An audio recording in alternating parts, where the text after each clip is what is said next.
ईद उल फितर करीब आते ही शहरियों ने खरीदारी के लिए मार्केटों का रुख करना शुरू कर दिया है। कपड़ों, जूतों और दीगर ईद की अशिया की खरीदारी के लिए बाजारों में रश बढ़ता जा रहा है।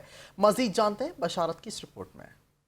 रमज़ानुल मुबारक का आखिरी अशरे है, ईद करीब है। इसी हवाले से लोगों ने ईद की शॉपिंग के लिए मार्केट का रुख किया है। इस वक्त मैं मौजूद हूँ शहर कराची बनारस चप्पल मार्केट में। यहाँ पे लोगों के लिए हर किस्म के हर वैरायटी में चप्पल दस्तयाब है। और आइए यहाँ के लोगों से और दुकानदारों से बात करते हैं। हम चप्पल ख़रीदने के लिए आए, यहाँ ईद की शॉपिंग करने आए। अच्छा, और अपना और शॉपिंग कर लिया, यहाँ भी चप्पल लेने के लिए आए बनारस में। कौन सी वैरायटी मिली है चप्पल? अभी इंशाल्लाह पिशावरी चप्पल लेने का इरादा है, पिशावरी चप्पल लेंगे।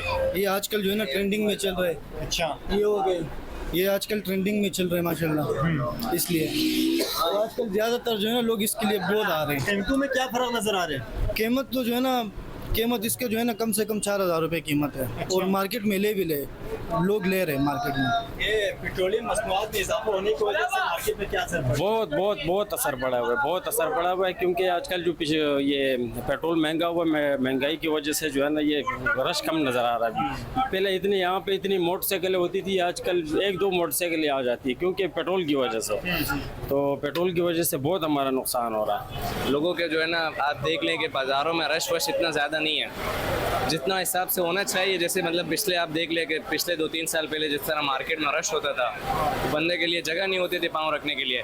लेकिन अब ये है कि आप देख लें कि ईद का टाइम है बिल्कुल, लेकिन मार्केट में रश नहीं है बिल्कुल भी। दुकानदारों से और ख़रीदारों से हमने बात किया, उनका यही कहना था कि पिछले साल की तरह इस साल भी रौनक वही है। और महंगाई की वजह से लोग बार बार प्राइस से पूछ रहे और ये देख रहे कि कम प्राइस में कोई चीज़ मिल जाए। और बिलखुसूस पेट्रोलियम मसनूआत में इजाफा होने की वजह से मार्केट की चीज़ों के ऊपर काफ़ी असर पड़ी है। बशारत वफ़ा, फाई न्यूज़, कराची।